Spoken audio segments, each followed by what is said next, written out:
Augustine. ഞാൻ ആലപ്പുഴ അരൂരിൽ എന്ന് പറഞ്ഞ സ്ഥലത്ത് വരുന്നു. ഞാൻ ധ്യാനത്തിന് വരുന്ന 2 ദിവസം മുമ്പ് എൻ്റെ 2 കണ്ണിലും ചെറിയ ഇവിടെ ഈ 2 കണ്ണിലും ചെറിയ കുരുവുണ്ടായിരുന്നു. അപ്പോൾ ഞായറാഴ്ച രാവിലെ വരുന്നതിന് മുമ്പ് ഭയങ്കര തലവേദന, കണ്ണ് ജസ്റ്റ് അടച്ചിട്ട് നോക്കുമ്പോഴത്തേക്കും കണ്ണിൽ നിന്ന് ഭയങ്കരമായിട്ട് വെള്ളം വരുമായിരുന്നു. അപ്പോഴത്തേക്കും ഞാൻ വിചാരിച്ചു ഞാൻ മാക്സിമം ധ്യാനത്തിന് വരാതിരിക്കാൻ നോക്കുമായിരുന്നു. അപ്പോൾ വീട്ടിൽ ഞാൻ പറഞ്ഞു, ഇത് ചെയ്യാറുണ്ട്, ഇനി പോയാലും ചെയ്യാറില്ല, ഇതേ കണ്ണിന് വെള്ളം വരുന്ന തലവേദന എത്താൻ ഞാൻ പോകുന്നില്ല എന്നുള്ള ഇതിരിക്കുമായിരുന്നു.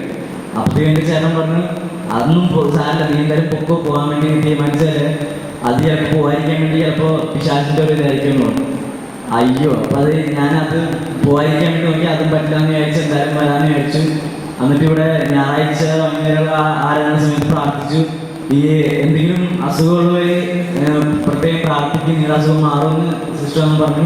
അപ്പം അന്ന് പ്രാർത്ഥിച്ചു. പിന്നെ തിങ്കളാഴ്ച രാവിലെ കഴിഞ്ഞപ്പോഴത്തേക്കും പിന്നെ അവിടെ കണ്ണ് അടയ്ക്കുമ്പോഴും കുഴപ്പമില്ല, പിന്നെ കണ്ണിൽ നോക്കിയിട്ട് കണ്ണിൽ പിന്നു കാണുന്നത്. എൻ്റെ പേര് ലയാനാണ്, മല്ലപ്പള്ളിയിൽ നിന്ന് വരുന്നു. എനിക്ക് 10 വർഷമായിട്ട് മൈഗ്രെയിൻ ഉണ്ട്. സാധാരണ ഇത്രയും ഒച്ചത്തിലുള്ള നോയ്സ്, പിന്നെ വിഷമിരിക്കാനൊക്കെ പറയുമ്പോഴത്തേക്ക് ഭയങ്കരമായിട്ട് മൈഗ്രെയിൻ വരുന്നതാണ്, വോമിറ്റിങ്, അങ്ങനെ ഒരുപാട് പ്രശ്നങ്ങളുള്ളതാണ്. കഴിഞ്ഞ ദിവസം ഈ രോഗം പറഞ്ഞ് പ്രാർത്ഥിക്കാൻ പറഞ്ഞു. എന്നിട്ട് പറഞ്ഞു ഈ കമ്മ്യൂണിറ്റിയിൽ ഈശോ മൈഗ്രെയിൻ പേഷ്യൻസിനെ തൊടുന്നു എന്നുള്ളത്. ഞാൻ പരിപൂർണമായി വിശ്വസിക്കുന്നു. ഈശോ തൊട്ടവരായി ഞാനാണ്. പേര് ബിജോന്നാണ്. ഞാൻ ജ്ഞാനായ സമുദായം വാങ്ങി ചർച്ച വാങ്ങി സ്വന്തം സ്വരവഴി ഇടവകയാണ്. എൻ്റെ ഒരു ഫ്രണ്ടാണ് എന്നെ ഇവിടെ കൊണ്ടുവന്നത്, കൂടെ വന്നതാണ്. സ്വാഭാവികമായി ഒരിക്കലും ഞാൻ ഇവിടെ വരാൻ ആഗ്രഹിച്ചിരുന്നില്ല. സ്വാഭാവികമായി ഒരു ഭാഗത്ത് തീരുമാനിച്ച് പെട്ടെന്ന് പോകുന്നു. ഇവിടെ വരുന്നതിന് തലേദിവസം മുമ്പ് വീട്ടിലാരും ഇല്ലായിരുന്നു. പിന്നെ മമ്മി പെണ്ണുടെ വീട്ടിൽ സിസ്റ്ററിൻ്റെ വീട്ടിൽ പോയിരുന്നു. ഞാനും കൂട്ടുകാരുടെ വീട്ടിലാരും ഇല്ലാത്തപ്പോൾ കൂട്ടുകാരെല്ലാം വീട്ടിൽ വരും. എന്നിട്ട് കുട്ടിയൊക്കെ മേടിച്ചു വന്നു. ഭയങ്കര ആഘോഷമാണ്, ഉത്സവമൊക്കെ ആയിരുന്നു. ഭയങ്കര ആഘോഷത്തിൻ്റെ ഇടയിൽ കട്ടിലേൽ തെറ്റി താഴെ പോയി. എൻ്റെ തല വന്ന് ഈ കട്ടിലേൽ കൂട്ടുകാർ അങ്ങോട്ടും ഇങ്ങോട്ടും കള്ളു കുടിച്ചതിൻ്റെ ഇടയ്ക്കുണ്ടായ ഒരു പ്രശ്നമാണ്. അതിൻ്റെ പ്രശ്നമല്ല, ഒരു തമാശയ്ക്ക് ചെയ്ത് താഴെ തല പൊട്ടി ചോരുന്നു. ഈ ഭാഗമെല്ലാം കൂടെ ഇത്രയും ചെയ്തിട്ടിരിക്കുകയാണ്. പിറ്റേ ദിവസം ഞാൻ റാന്നി തൊട്ടടുത്താണ് കൊണ്ടയാറ്, അവിടെ പോയി കുളിച്ചിട്ട് കയറുന്നത്. എൻ്റെ ഒരു ഫ്രണ്ട് പറഞ്ഞു, നിൻ്റെ തലയെല്ലാം വേർത്തിരിക്കുന്നു, നോക്കാൻ പറഞ്ഞു. ഞാൻ നോക്കിയപ്പോൾ അവനെ കാണിച്ചവൻ പറഞ്ഞു, നീ പെട്ടെന്ന് ഹോസ്പിറ്റലിൽ പൊക്കോ. അന്നേരം അന്ന് രാവിലെയാണ് എൻ്റെ ഫ്രണ്ടിൻ്റെ കൂടെ ഇവിടെ വരാനായിട്ട് ഞാൻ ഒരു കൺവെൻഷൻ പോകണം എന്ന് പറഞ്ഞിരിക്കുക. അന്നേരം എൻ്റെ അവൻ പറഞ്ഞു, നീ പെട്ടെന്ന് ഹോസ്പിറ്റലിൽ പോകും, ഇല്ലെന്നുണ്ടെങ്കിൽ എൻ്റെ തലയെല്ലാം കൂടെ പഴുത്ത് വ്രണമായി പോകും, അതുപോലെ പഴുത്ത് പൊങ്ങിയിരിക്കുകയാണ്. എനിക്ക് കാണാൻ പറ്റില്ല, വീട്ടിൽ കാണിക്കാനും പറ്റത്തില്ല. ഞാൻ ഓർത്ത് രക്ഷപ്പെടാനായിട്ടൊരു വഴി, ഹോസ്പിറ്റലിൽ പോകണം, ഇവിടെ വരണം, എന്തോ ചെയ്യണമെന്ന് എനിക്കറിയില്ല. ഞാൻ എന്താ പറയുക, എൻ്റെ ഫ്രണ്ടിനെ ചെന്ന് കണ്ടിട്ട് പറഞ്ഞു, നമുക്ക് ഇന്നൊരു ബാഗെല്ലാം എടുത്ത് വീട്ടിലങ്ങനെ ചോദിച്ചാൽ അവിടെ പോകണം, നമ്മളൊരു എന്തൊരു ധ്യാനമുണ്ട്, ധ്യാനത്തിന് പോകണം. നല്ല കാര്യം, നീ പോയിട്ട് വരണം. ഞാൻ നേരെ അവിടെ ഫ്രണ്ടിൻ്റെ അടുത്ത് വന്നു. ഫ്രണ്ടിനോട് പറഞ്ഞു, ഇതുപോലെ സിസ്റ്റം ഭയങ്കരമായിട്ടും ഇത്രയും തീർത്ത് പഴുത്തിരിക്കരുത്, ഇവിടെ നമ്മുടെ തല വെച്ച് കിടക്കത്തില്ല, ഒരു സൈഡിൽ കരഞ്ഞാണ്. ഞാൻ ഹോസ്പിറ്റലിൽ പോകാതെ നേരെ ഇങ്ങോട്ട് പോകും. എന്തോരം ദൈവാനുഗ്രഹം കൊണ്ട് ഇവിടെ വന്നു. എനിക്ക് ഇത്രയും ഒരു അനുഭവം എൻ്റെ ജീവിതത്തിൽ ഉണ്ടാകുമായിരുന്നു ഒരിക്കലും ഞാൻ വിചാരിച്ചത്. ഞാൻ ഒരിക്കലും മദ്യപിക്കത്തില്ല, മറ്റൊരു കാര്യങ്ങളും ഞാൻ ചെയ്യത്തില്ലെന്ന് ഞാൻ ഉറപ്പ് പറയുന്നത്. കാരണം എനിക്ക് ഇത്ര ഒരു ജീവിതത്തിൽ ആദ്യമായിട്ടാണ് ഇത്ര അനുഭവം.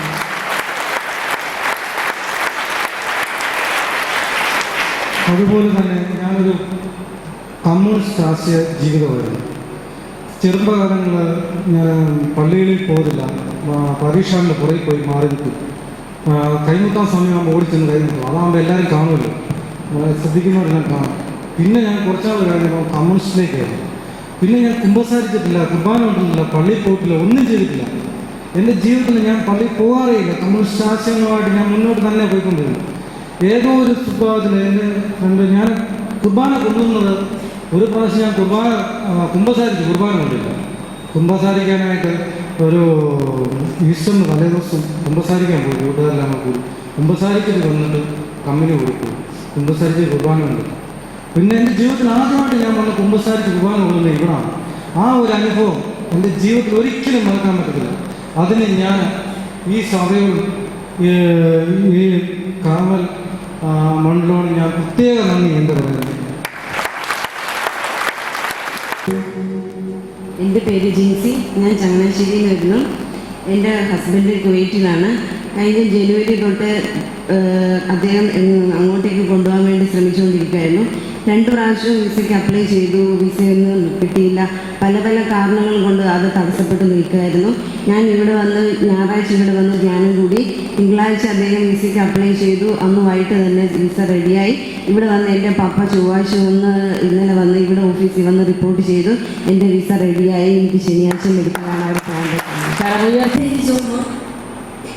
ഞാൻ എടുത്താനാണ് വരുന്നത്. ഞാനും എൻ്റെ ഹസ്ബൻഡുണ്ട്. ഞാൻ കല്യാണം കഴിഞ്ഞിട്ട് 6 മാസമായി. പക്ഷെ കല്യാണത്തിന് മുമ്പ് തന്നെ എൻ്റെ ഓവറിയിൽ സിസ്റ്റർ ഉണ്ടെന്ന് പറഞ്ഞിരുന്നു. 2 ഓവറിയിൽ സിസ്റ്ററാണ്. അപ്പം ഞങ്ങളുടെ അടുത്തുള്ളൊരു കൂട്ടുകാരൻ ഹസ്ബൻഡിൻ്റെ ഫ്രണ്ട് ഇവിടെ ധ്യാനത്തിന് വന്നു. ഇവിടുത്തെ കാര്യങ്ങൾ അവിടെ വന്ന് പറഞ്ഞതിന് പ്രകാരം ഞാൻ എൻ്റെ ഹസ്ബൻഡിനോട് നമുക്ക് ഇവിടെ നിന്ന് ധ്യാനം കൂടാമെന്ന് പറഞ്ഞിരുന്നു. അപ്പം അതിന് മുമ്പ് ഞാൻ ഡോക്ടറിനെ പോയി കണ്ടപ്പം 6 മാസത്തെ സമയമാണ് അദ്ദേഹം എനിക്ക് തന്നത് നോർമലി പ്രഗ്നൻസി ആകാനായിട്ട്. അപ്പം അങ്ങനെ ആയില്ലെങ്കിൽ നമ്മൾ ഓപ്പറേഷൻ ചെയ്യണമെന്ന് പറഞ്ഞു. അപ്പം എന്തായാലും ഇവരുടെ വീട്ടിലും കാര്യം അറിയത്തില്ല. അതുകൊണ്ട് എനിക്ക് പറയാനും പേടിയായിരുന്നു. അതുകൊണ്ട് ഞങ്ങൾ രണ്ടുപേരോട് തീരുമാനിച്ച് ഇവിടെ ധ്യാനത്തിന് വന്നു.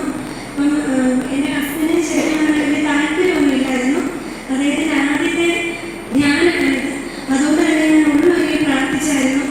എനിക്ക് എൻ്റെ ഹസ്ബൻഡിന് ഒരു അനുഭവം കിട്ടാൻ വേണ്ടി ഞങ്ങളുടെ ജീവിതത്തിൽ ഒരു അത്ഭുതം പ്രവർത്തിക്കണേന്ന് തന്നെ ഞാൻ പ്രാർത്ഥിച്ചു. കഴിഞ്ഞ ദിവസം സിസ്റ്റർ ഇങ്ങനെ ഓരോ ആരാധനയുടെ സമയത്ത് ഓരോരുത്തരുടെ പേര് വെച്ച് പറയുമ്പോൾ എൻ്റെ പേര് അതിനകത്ത് വരണേന്ന് ഞാൻ ആത്മാർത്ഥമായിട്ട് പ്രാർത്ഥിച്ചായിരുന്നു. പക്ഷെ ആദ്യത്തെ ദിവസമൊന്നും ഞാൻ കേട്ടില്ല. അതുപോലെ 2ാമത്തെ ദിവസം രാവിലെ സിസ്റ്റർ വന്ന് ക്ലാസ് എടുത്തപ്പം നമുക്ക് നല്ലൊരു ആരാധനയാണ് പറഞ്ഞു. അപ്പോൾ സിസ്റ്റർ അതുപോലെ ത്രേസ്യാമ്മ, ആൻഡ്രമ്മ അങ്ങനത്തെ പേരൊക്കെ പറഞ്ഞു. ഞാൻ ഇങ്ങനത്തെ പേരൊന്നും ഞാനിതുവരെ പറഞ്ഞ് ഞാൻ കേട്ടിട്ടില്ല, ജോബോൾ എന്നുള്ള പേര്. പക്ഷെ സിസ്റ്റർ ആ കൂട്ടര് ജോബിലേക്ക് ദൈവം കടന്നു വരുമെന്ന് പറഞ്ഞു. അപ്പം ഞാൻ നോർമലായിട്ട് നിന്ന് ഞാൻ അറിയാതെ തന്നെ കൈ ഉയർത്തി ഞാൻ ഈശോയെ സ്തുതിച്ചു.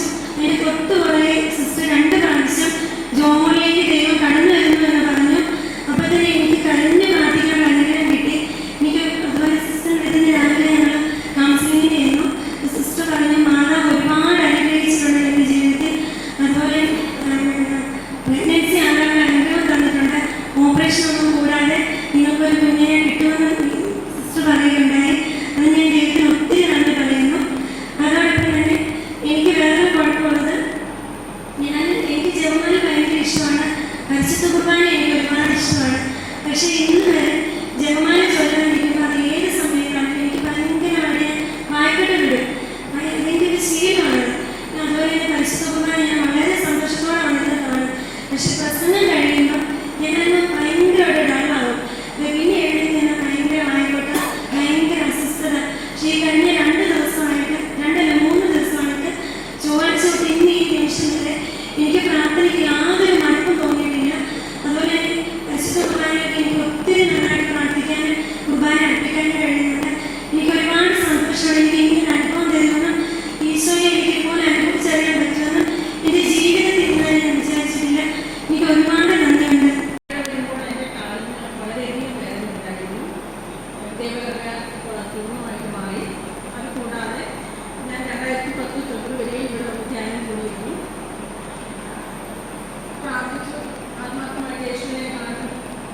യേശുവിനെ കാണണമെന്ന് ആഗ്രഹിച്ച് പ്രാർത്ഥിച്ചു. സിസ്റ്റർ പറഞ്ഞു യേശുവിനെ കാണണമെന്ന് ആഗ്രഹിച്ചവർ വന്നിരിക്കുന്നവർ ഇരട്ടി അനുഗ്രഹം പ്രാപിക്കും. ഞങ്ങൾ തിരിച്ചുപോയി. എൻ്റെ ഭർത്താവും 11 വയസ്സുകാരൻ മകനും ധ്യാനത്തിന് സമർപ്പിക്കാൻ പറ്റിയില്ല. അവരുമായിട്ട് ഒരാഴ്ചയ്ക്ക് ശേഷം സിസ്റ്ററിനെ വന്ന് കണ്ട് ഇവിടെ വന്ന് പ്രാർത്ഥിച്ചു. എൻ്റെ മകൻ സിസ്റ്ററിനോട് പറഞ്ഞു സിസ്റ്റർ എനിക്കൊരു കുഞ്ഞുമകളെ വേണം. അവൻ്റെ ഓരോ ബർത്ത്ഡേക്കും കേക്ക് മുറിക്കുമ്പോൾ ചോദിക്കും അമ്മേ അടുത്ത വർഷം എൻ്റെ ബർത്ത്ഡേക്ക് ഒരു കുഞ്ഞുമകൾ ഉണ്ടാവും. ദേവിയുടെ അവൻ്റെ 12ാമത്തെ വയസ്സിൽ അവൻ കേക്ക് മുറിക്കുമ്പോൾ വീണ്ടും എന്നോട് ചോദിച്ചു അമ്മേ അടുത്ത വർഷം എൻ്റെ ബർത്ത്ഡേക്ക് ഒരു കുഞ്ഞുമകൾ. ഞാൻ അവനോട് പറഞ്ഞു അവനെ അപ്പയ്ക്കും അമ്മയ്ക്കും പ്രായമായി നീ എന്തിയാ കുഞ്ഞുമാവാം. അപ്പോൾ അവൻ പറഞ്ഞു അമ്മയുടെ വിശ്വാസം പോരാ. അബ്രഹാത്തിലേക്ക് ഈശോ കുഞ്ഞിനെ കൊടുത്തു. അമ്മ വിശ്വസിച്ച് പ്രാർത്ഥിച്ച്. അപ്പം ഞാൻ പറഞ്ഞു മോനെ നീ ഈശോയുടെ ദൈവത്തിന് സമയത്ത് പ്രാർത്ഥിക്കും. നിനക്ക് കുഞ്ഞുമാവെ ഈശോ തരട്ടെ എന്ന് പറഞ്ഞു. പിറ്റേ വർഷം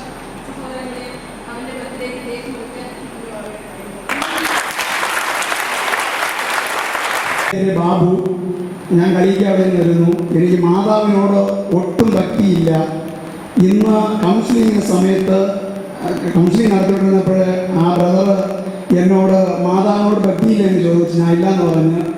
സുഗന്ധത്തിൻ്റെ മണം എനിക്കടിക്കുന്നു, നീ മൂക്ക് വലിയെന്ന് പറഞ്ഞു. ഞാൻ വലിച്ചപ്പോഴൊക്കെ മാതാവ് നല്ല സുഗന്ധത്തിൻ്റെ മണം എനിക്ക് തന്നു. എൻ്റെ ജീവിതത്തിൽ ഇനി ഞാൻ എൻ്റെ മാതാവിനെ മറക്കുകയില്ല. നഴ്സിംഗ്